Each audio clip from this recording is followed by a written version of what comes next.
35. Mateus 9:35. Diz assim: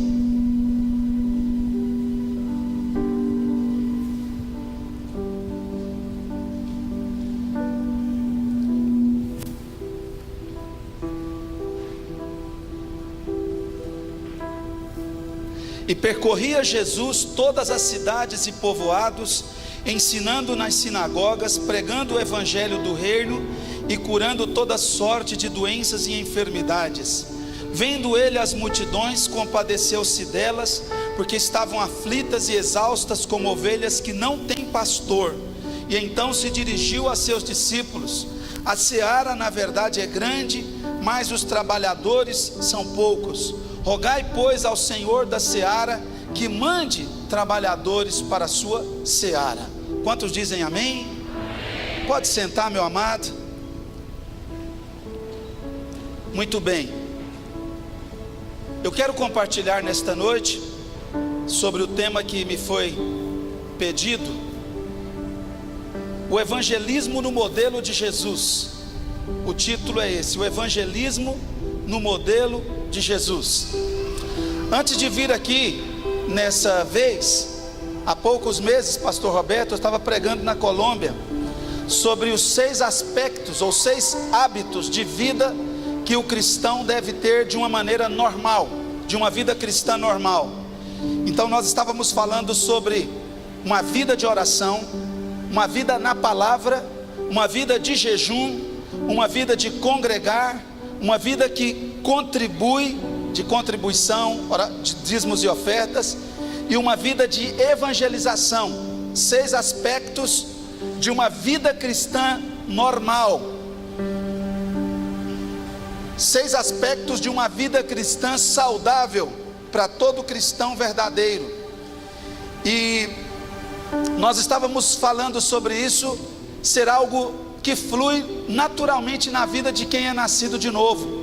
Obviamente que é um processo. Nós chegamos do mundo com muitos maus hábitos na igreja e nascemos de novo, e a experiência de conversão, de novo nascimento, é a experiência mais linda das nossas vidas, mas ao mesmo tempo é a experiência mais traumática que uma pessoa pode ter. Por quê? Porque agora é um espírito novo dentro de um corpo velho, um corpo viciado, como a Bíblia diz em Efésios capítulo 5, versículo 22, ou 4:22, que o nosso corpo está viciado segundo os desejos deste mundo. Agora nós temos um problema e uma guerra eterna, enquanto estamos aqui neste mundo, um espírito novo dentro de um corpo velho, e com uma alma exacerbada pelo pecado. Então a gente chega na igreja e nasce de novo. O novo nascimento é instantâneo, é um milagre que só Deus produz, mas logo nós entramos num processo de reeducação, é o mais difícil, o processo de transformação da nossa alma, transformar nossa forma de sentir, nossa forma de pensar e nossa forma de decidir. Não é fácil, isso é difícil. Eu chamo isso de fundamentação, mas também sabemos que é a transformação da alma, um processo de reaprender todas as coisas, e isso leva a vida inteira. Reaprender não é fácil. Agora, pensando nesses 6 aspectos de uma vida cristã normal, nós terminamos com o último, que é sobre evangelização. É sobre esse que eu quero falar nesta noite, e escolhi esse tema porque para mim é o centro de tudo, a vida de Jesus. A igreja é o corpo de Jesus, ele é a cabeça. Tudo que não flui da cabeça, não interessa de onde vem, não presta para nós. A única coisa que alimenta o corpo é o que vem da cabeça. Jesus é a cabeça, ele é o modelo, ele é o exemplo, ele é o patamar mais alto de vida de oração, vida de palavra, vida de jejum, vida de congregar, vida de contribuir e vida de evangelizar. Nós não estamos aqui para falar boas coisas para as pessoas, nós estamos aqui para falar só de uma pessoa, Jesus de Nazaré. o Rei dos Reis, Ele. E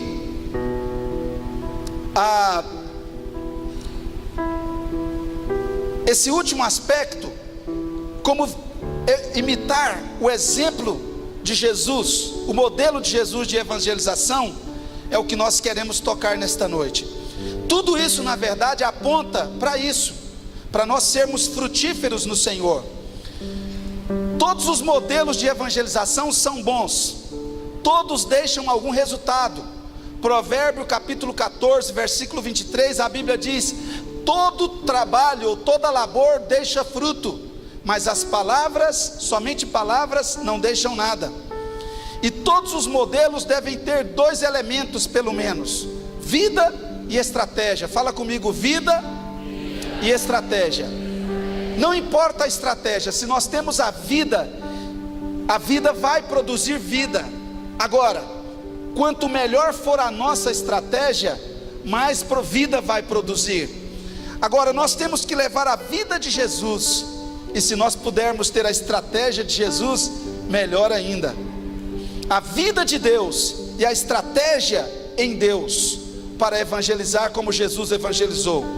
Mas o fundamento de todos os modelos devem estar sobre os princípios do Senhor Jesus. Vou falar desses princípios e logo compartilhar uma pequena estratégia que temos usado e dado os bons frutos para a glória de Deus lá na Colômbia, que nós chamamos de supercélula. Então vamos lá. Primeiro princípio que nós vemos dentro do modelo de evangelização do Senhor Jesus. O primeiro princípio é o que era, o que Jesus era. Oh irmãos, isso me emociona tanto quando eu falo. O que Jesus era. Antes de falar de evangelização ou de qualquer coisa, o primeiro que eu vejo nesse texto aqui é o que era o modelo de Jesus e o que Jesus era dentro desse modelo. Nós vemos isso no versículo 35, diz: e percorria Jesus todas as aldeias e povoados, ensinando nas sinagogas, pregando o evangelho do reino e curando toda sorte de doenças e enfermidades. O que era o modelo de Jesus? Fala comigo: o modelo de Jesus era uma realidade de vida. Olha só, Jesus, ele não falou para os discípulos: vão evangelizar. Ele simplesmente falou para os discípulos: olhem para mim primeiro eu vou fazer. Eu me lembro de uma situação em que o doutor Billy Graham uma vez foi jantar com um senador, e eles estavam em um retiro, ficou todo fim de semana junto com esse senador, jogaram golfe e tudo. No outro dia o senador, na segunda-feira, chegou para trabalhar no escritório dele, no Senado, e ele perguntou o outro senador, companheiro dele, falou: o que você fez esse fim de semana? E o companheiro dele falou: eu fui para o Havaí, foi maravilhoso com a minha família. E você, o que fez? Ele falou: você não imagina, terrível, chatíssimo, fiquei todo fim de semana ao lado do pregador Billy Graham. Aí o outro falou para ele: deve ter sido muito chato ficar ouvindo ele falar de Deus o tempo inteiro, né? E sabe o que o homem respondeu, o senador? O pior não é isso, o pior é que ele não falou nada. Só de estar ao lado do Billy Graham, sem ele falar nada, não tinha como o cara não pensar em Deus. Ou seja, o exemplo de Jesus é ele mesmo. O primeiro aspecto do modelo de Jesus de evangelização efetiva é que ele é o modelo, realidade de vida, ele mesmo, ele é a vida, e é o primeiro que nós temos que ter. Billy Graham evangelizava tanto, amava tanto, sonhava tanto com a salvação das pessoas, que mesmo sem falar nada, ficou um fim de semana inteiro sem falar nada. E o cara falou: foi horrível, mas ele não falou nada. Só a presença dele me fazia lembrar do que eu sou um pecador. Só a presença dele me fazia pensar de que eu preciso de Deus. Só a presença dele me fazia lembrar de que eu estou indo para o inferno com mau caminho. A presença dele. Oh, irmãos, a realidade de vida. Isso também me faz lembrar uma história. Na primeira etapa nossa na Colômbia, que abrimos igrejas em várias partes do país, eu fui morar uma época em Bogotá, e tinha um homem ao lado da nossa casa, se chamava Pedro, um alcoólatra que bebeu pinga 50 anos, começou a beber desde criança, e nós sempre orávamos pelo seu Pedro, eu e a minha equipe, mas eu não tinha tempo de parar e evangelizá-lo, porque já estávamos em outra etapa. Eu quase não saía para evangelizar casa por casa mais nessa época. Agora estamos voltando aos fundamentos de novo. Mas eu orava por ele, eu cumprimentava esse homem. De vez em quando ele ia lá em casa, eu chamava ele para fazer algum trabalho para mim de pedreiro, coisa pequena. Chegava bêbado, eu tinha que depois levar ele para a casa dele quando terminava o trabalho. E uma noite eu chamei ele para tomar um lanche, ele foi. Nunca falei de Jesus para ele. Um dia eu saí correndo para fazer uma coisa que eu já estava em cima da hora, e ele fez assim com a mão e me chamou. Eu fui lá, falei: fala, seu Pedro, com pressa, porque eu estou com pressa também. Ele falou: irmãozinho, hermanito, eu tenho observado como vocês vivem, e eu quero ser como vocês. Naquele dia eu falei: tá bom, então eu espero o senhor 6h30, o senhor me espera que eu vou pegar o senhor e levar para a igreja, para o culto. Quando eu cheguei lá, 6h30 ele estava pronto. Primeira vez que eu vi ele bem vestido, levei para a igreja. Nessa noite ele aceitou Jesus. Começamos o processo de consolidação e discipulado. Todo domingo eu passava lá, e toda quarta-feira, e levava para a igreja. E o seu Pedro durou 1 mês na igreja. Um domingo que eu cheguei lá e bati na porta, não saiu. Bati de novo, não saiu. Continuei insistindo, saiu uma moça na janela, no 2º andar, e falou assim: o que é que o senhor precisa? Eu falei: eu vim pegar o irmão Pedro para levar para a igreja. Ela falou: morreu ontem à noite, cirrose hepática. Aí a família que não era crente nos convidou para o velório, porque nesse mês ele estreitou muito laços conosco, e a família começou a nos amar também.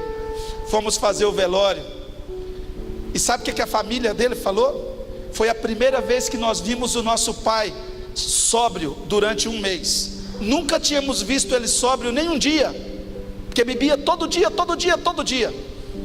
Durou sóbrio 1 mês e morreu. O diabo preparou aquele homem quase 60 anos para destruí-lo. Numa noite o Senhor o salvou. Mas olha só, eu nunca falei de Jesus para ele. Como que ele viu Jesus em nós? Ele viu Jesus na forma de viver. Não me atrevo a falar na minha forma de viver, na forma de viver dos meus companheiros. Ele viu Jesus. O primeiro aspecto de um evangelismo eficaz é o seguinte: realidade de vida. O que você é. Não estou perguntando o que você prega, estou perguntando o que você é. O que você é na rua? O que você é na sua casa? O que você é quando você pensa que ninguém está te olhando? Uma pessoa muito sábia já falou que honestidade é aquilo que nós somos quando nós pensamos que ninguém está nos vendo. É isso que nós somos. Às vezes nós falamos assim, quando cometemos um erro: não, o senhor me desculpe, eu fiquei nervoso, eu não sou assim. Não, você é realmente aquilo que manifestou. O negócio é que todo tempo a gente está se policiando. Quando a gente fica nervoso e sai coisas feias, é isso que nós somos. Por isso Charles Spurgeon, o príncipe dos pregadores, falou uma vez: quando as pessoas falarem mal de você, não se irrite, você é pior do que o que elas pensam. A pergunta é: quem é você? Você quer evangelizar e ganhar almas, mas qual é a sua realidade de vida? Não estou falando aqui de religião, não estou falando aqui de legalismo, não estou falando aqui de aparentar ser o que eu não sou, não estou falando de nada disso. Eu estou falando de chegar diante de Deus e falar: Senhor, eu sou assim, e eu quero que o Senhor me use para ganhar almas, mas do jeito que eu estou, Senhor, vai dar problema. Senhor, me transforma, porque quando você é transformado pela glória de Deus, essa transformação não volta atrás nunca mais. As pessoas que são transformadas pela religião, essa transformação depois desaparece. Mas a transformação pela glória de Deus, quando você entra na presença de Deus e flui na glória de Deus, e a glória de Deus vem sobre você e te toca, é uma transformação pela eternidade. Ninguém tira, ninguém tira. Você pode mudar para o Japão, você pode ir para a lua. O que Deus faz em você, ninguém desfaz. Agora, o primeiro ponto é isso: quem era Jesus? A realidade de vida de Jesus. Como vivia Jesus? Como viviam os discípulos de Jesus? Jesus, antes de falar sobre alguma coisa, ele vivia. Eu gosto muito daquele versículo de Atos dos Apóstolos, que diz assim: escrevo-te isto, ó Teófilo, para seguir explicando as coisas que Jesus começou a fazer e a ensinar. Jesus não começou a ensinar para depois tentar fazer. Ele começou a fazer, e depois que ele estava fazendo, as pessoas falaram: o que é isso aí? Aí ele falou: agora eu vou ensinar. Jesus começou a fazer e depois a ensinar. O primeiro aspecto do modelo de evangelismo de Jesus é que ele mesmo percorria todas as cidades e povoados, todas, não algumas, todas. Fazendo o quê? Ensinando nas sinagogas. O povo de Deus naquela época se reunia nas sinagogas, então ele edificava o povo de Deus, e pregando o evangelho do reino. Ele ensinava aos crentes e pregava aos não crentes, pregando o evangelho do reino. E outra coisa, a mensagem de Jesus era acompanhada de poder, porque diz assim: e curando toda sorte de doenças e enfermidades no meio do povo. Eu creio firmemente que vai chegar o dia, antes do arrebatamento, que nas nossas reuniões de todas as igrejas do Senhor Jesus, não vai ter gente que entra doente e sai doente. O Senhor vai curar todos os enfermos que entrar nos nossos cultos. Eu creio nisso, porque nós pregamos o evangelho de poder. Pedro e João entravam no templo, e o paralítico olhou para eles, e a Bíblia diz que esperava receber uma moeda, e Pedro olhou para eles e falou: não tenho prata nem ouro, mas o que eu tenho eu te dou. Em nome de Jesus, anda. O homem andou, irmãos. Simples, não teve nenhuma ambientação, nada. Foi assim: anda. E o cara andou, foi curado. Agora olha só, hoje Pedro não tinha prata nem ouro, mas o paralítico andou. Hoje a igreja do século 21 tem prata e ouro, mas os paralíticos entram nos nossos cultos e saem paralíticos. Precisamos da glória de Deus, precisamos entrar tanto na glória de Deus, em que todos os doentes que cheguem nos nossos cultos sejam curados, como no modelo de Jesus. Ele percorria todas as cidades, ensinando nas sinagogas, pregando o evangelho e curando toda sorte de doenças e enfermidades no povo. Quando você ministra da parte de Deus sobre as pessoas que estão doentes, muitas vezes nós não precisamos falar muito, porque o melhor sino da igreja, que atrai os pecadores, se chama cura de enfermos. E esse era o estilo de Jesus. O segundo que eu vejo aqui, o que Jesus fazia. Fala comigo, o que Jesus era. Agora fala o que Jesus fazia. Amém? Ação. E nós vemos isso no versículo seguinte: vendo ele as multidões, compadeceu-se delas, porque estavam aflitas e exaustas como ovelhas que não têm pastor. Olha bem, Jesus, ao ver as multidões, ele não sentiu alegria. Meu ministério está crescendo.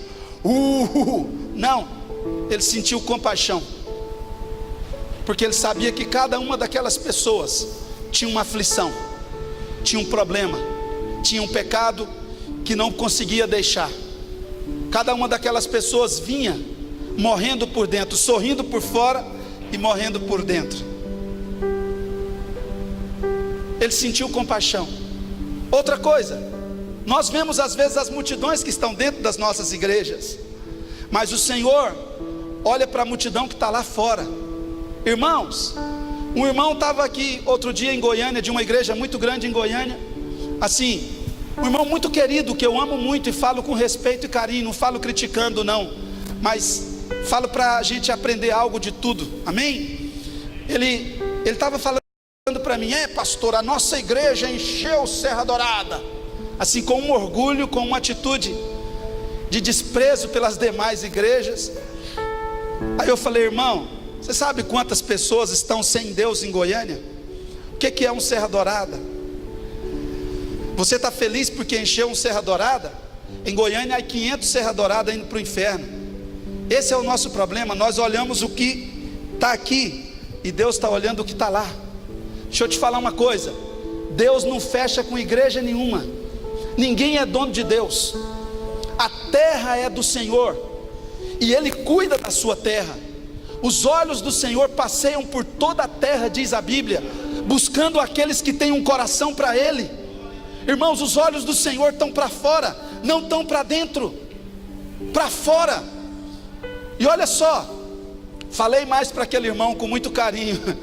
Falei: olha só, quanto mais imaturo você é espiritualmente, mais você se impressiona com as coisas do lado de fora. Quanto mais maduro você é, menos você se impressiona com as aparências. Deus quer salvar cada pessoa que está fora.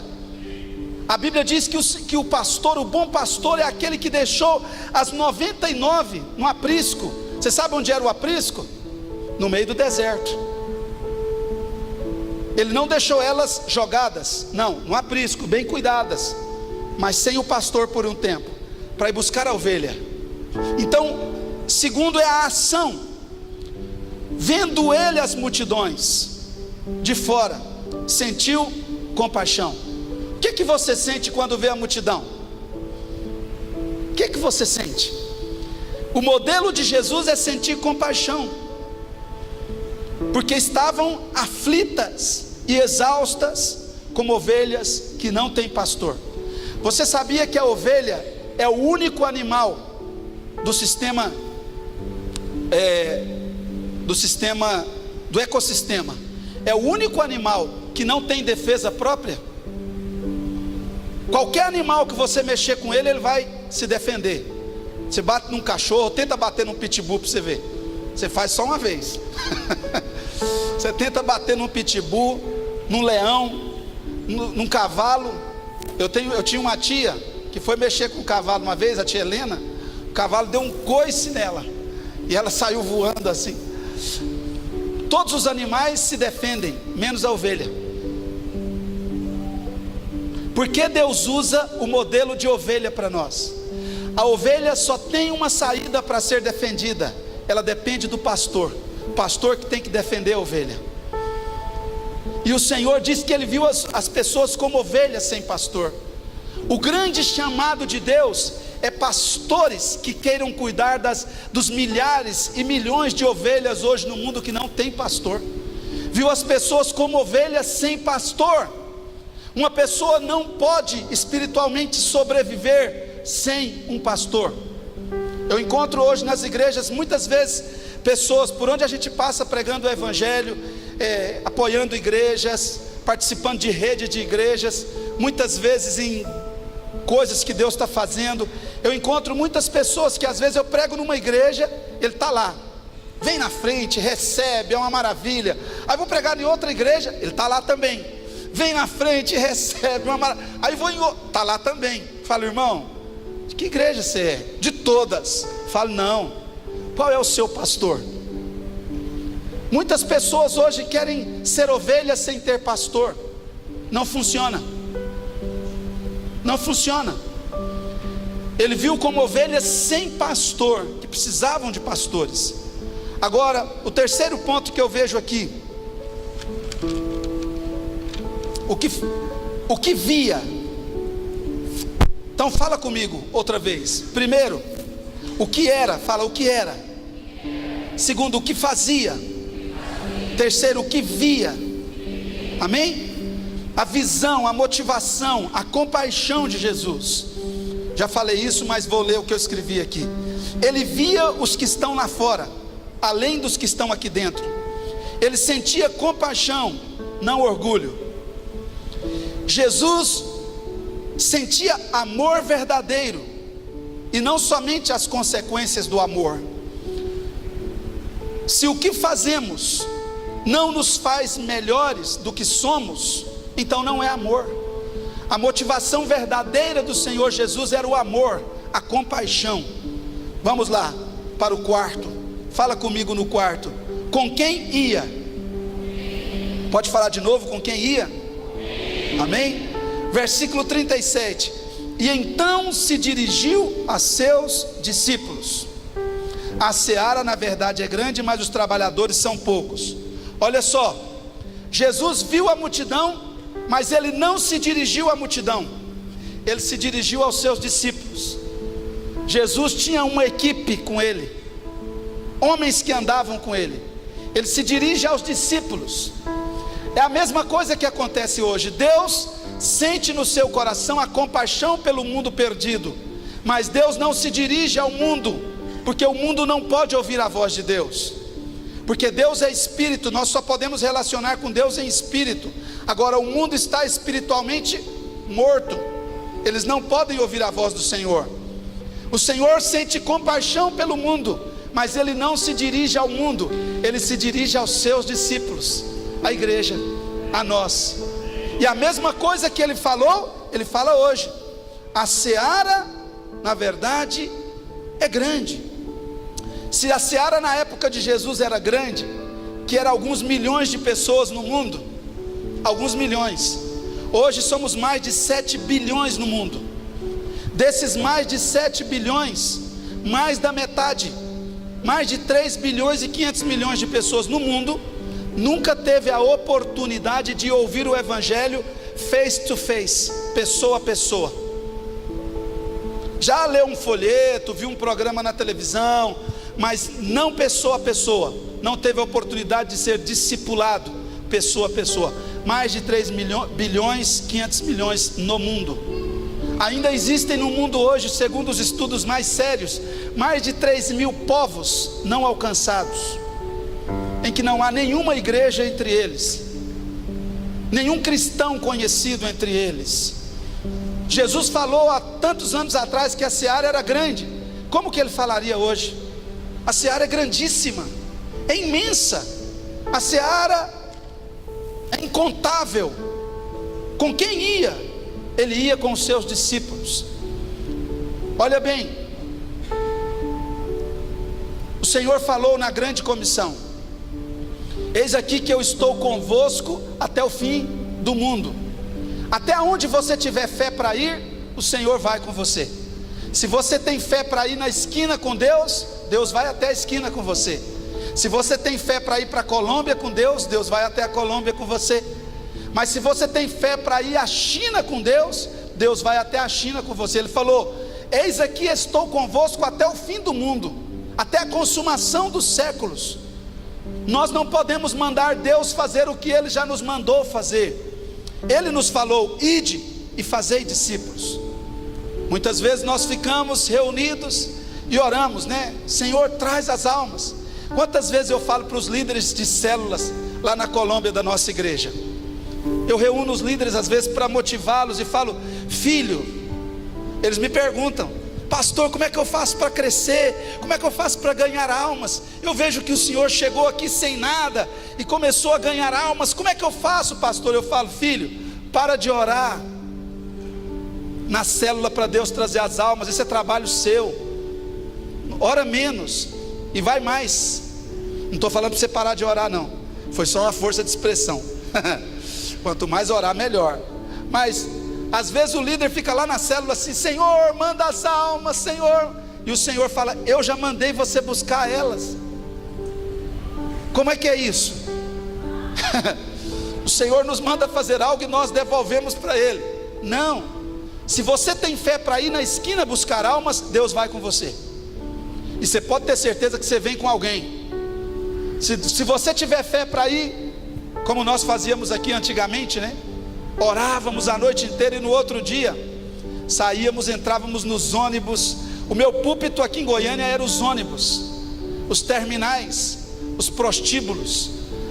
A Beth e o Edmilson, eles tinham uma Brasília velha. A gente enchia isso de jovens e orávamos até meia-noite. Quando dava meia-noite, a gente pegava uns pães, umas garrafas de café, íamos lá para Anhanguera, para aqueles prostíbulos da Anhanguera, lá embaixo, saindo para Nova Suíça, para Trindade, e ficávamos ali evangelizando. Os nossos púlpitos eram os ônibus. Até hoje, quando eu venho em Goiânia, eu encontro pessoas que me cumprimentam, falam: te conheço. Eu falo: irmão, desculpa, eu não te conheço, não lembro. Aí ele fala: você pregou naquele ônibus aquele dia, eu estava a ponto de suicidar. Quando eu ouvi aquela palavra dentro do ônibus, eu decidi chegar em casa e procurar uma ajuda, procurar uma igreja, me converti. Há poucos dias atrás, pouco tempo atrás, um pastor Cristóvão, da Igreja de Cristo, aqui no interior do estado de Goiás, ele falou: pastor Eduardo, até que enfim te encontrei. Você lembra de mim? Falei: não. Ele falou: eu lembro do senhor. O senhor pregava lá no terminal do Isidória, dentro dos ônibus. Se você tem fé para ir buscar almas lá na praça, Deus vai com você. Se você tem fé para ir mais longe, Deus vai com você. Mas nós não podemos pretender mandar Deus fazer aquilo que Ele já nos mandou fazer. Jesus ia com os discípulos e dizia: a seara é grande, os trabalhadores são poucos. Agora vem o último ponto aqui. O que Jesus pedia? Fala comigo, o que Jesus pedia? Olha só, Jesus falou: rogai para ter muitos recursos para fazer a obra? Não, é o que a gente mais pede. Ele não pediu outra coisa. Jesus falou: rogai ao Senhor da seara que mande trabalhadores para a sua seara, obreiros, pessoas com o coração para cuidar das vidas que Deus vai trazer através de nós.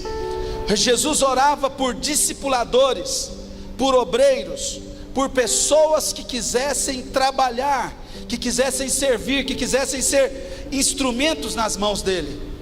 E é a mesma coisa que o Senhor pede hoje.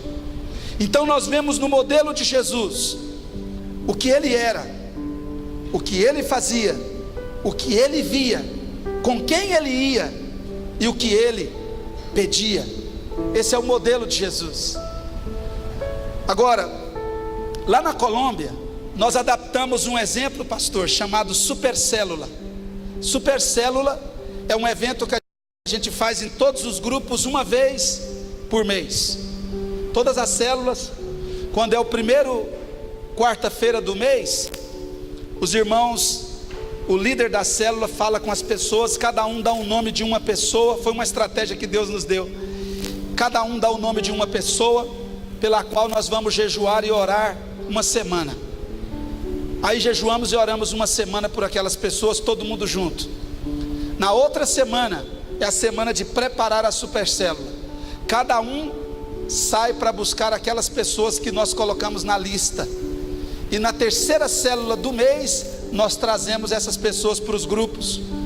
E nesse dia, todos os membros da célula trazem uma comida, um pratinho de comida. Não é um lanche simples, é um lanche poderoso, porque vem muita gente nova. Aí nós reunimos, pregamos o evangelho, palavra evangelística nessa noite, e as pessoas aceitam Jesus. Eu estou simplificando aqui, né? O processo é mais complexo. Mas o que eu quero terminar falando nesta noite? O modelo de Jesus é o mesmo modelo dos apóstolos, é o mesmo modelo dos primeiros discípulos, e é o mesmo modelo dos missionários que impactaram o mundo. É o modelo de Jesus. As estratégias podem variar, o modelo não, os princípios básicos não.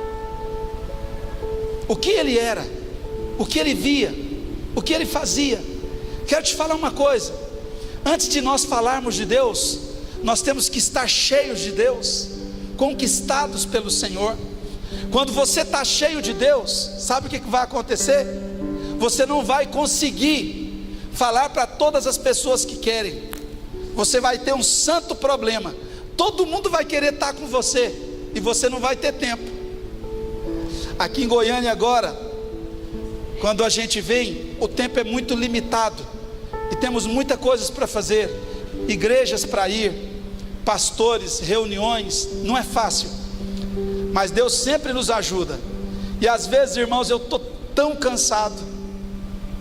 Ontem, por exemplo, era um dia que eu estava muito cansado. Se eu estivesse na minha casa, na Colômbia, eu ia sair com a minha esposa para descansar com a minha esposa, mas eu estou aqui para servir o corpo de Cristo, aí não pode.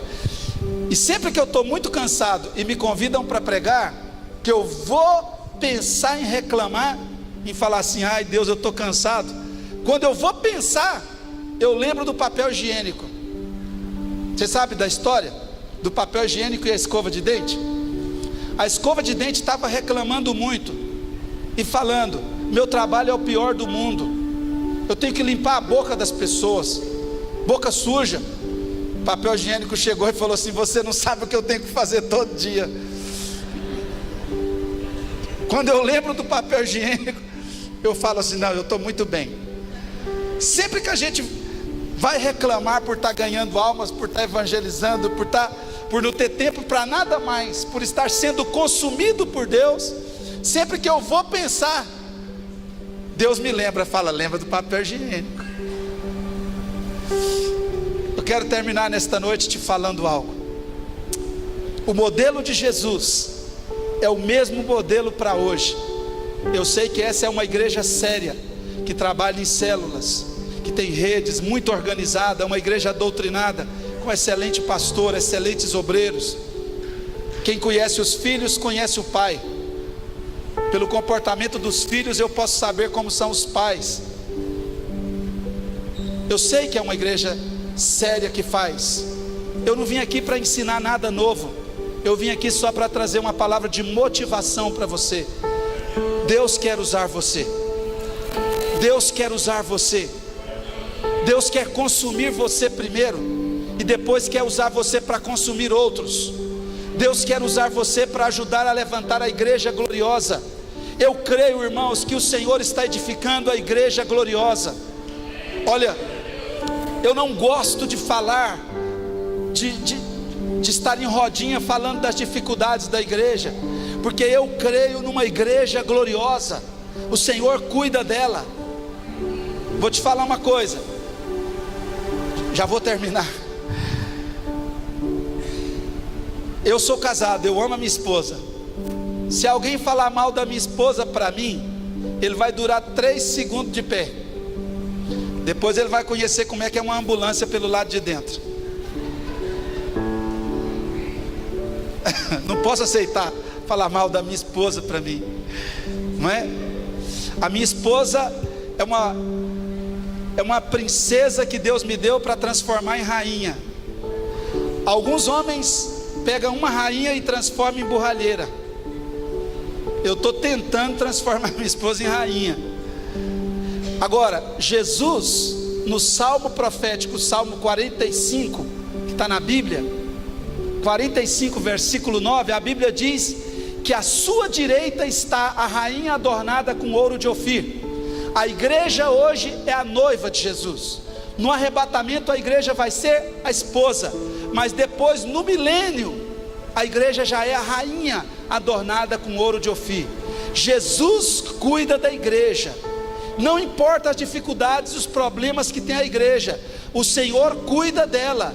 E o Senhor está levando a sua igreja a ser uma rainha adornada com ouro de Ofir. Ouro de Ofir na Bíblia é a glória de Deus. Era o ouro mais fino da época. Agora olha só, se eu que sou um homem falho e pecador, amo a minha esposa desse jeito e não aceito ninguém bater nela, você acha que Jesus vai aceitar alguém bater na igreja? Eu tenho muita dificuldade com essas pessoas que saem por aí batendo na igreja.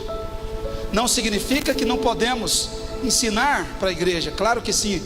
O pastor da igreja local tem que ensinar muitas coisas difíceis para a igreja, e às vezes Às vezes a gente chora, às vezes tem que dói um pouquinho, mas é muito diferente das pessoas que saem, porque a igreja é o corpo dele.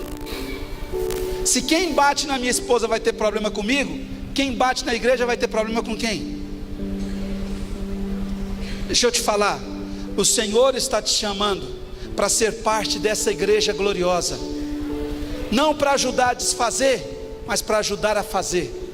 O Senhor quer fortalecer o que você já está fazendo, igreja, com o modelo de Jesus. Quero terminar nesta noite orando. Quero te convidar a se colocar de pé. O modelo de Jesus é um modelo para todos nós, é um modelo para a igreja. Jesus era a vida. O pastor estava me falando que ele tem ensinado aqui sobre a necessidade de nós evangelizarmos sem ninguém estar falando, naturalmente, né? Como fazer isso? É quando você tem vida, quando você passa tempo diante de Deus e a vida de Deus te consome, já não é você mais. Quando você tem vida, você não precisa falar muito, as pessoas querem essa vida, querem, desejam. Irmãos, todo mundo quer estar perto de quem tem Jesus, de quem flui Jesus, quem mostra Jesus. Deixa eu te falar, o mundo não precisa de mim, o mundo não precisa de você, o mundo precisa de Jesus, e Jesus precisa de você como um veículo, uma forma para ele poder chegar ao mundo. É Ele. Oh amado, será que você pode fechar seus olhos aonde você está?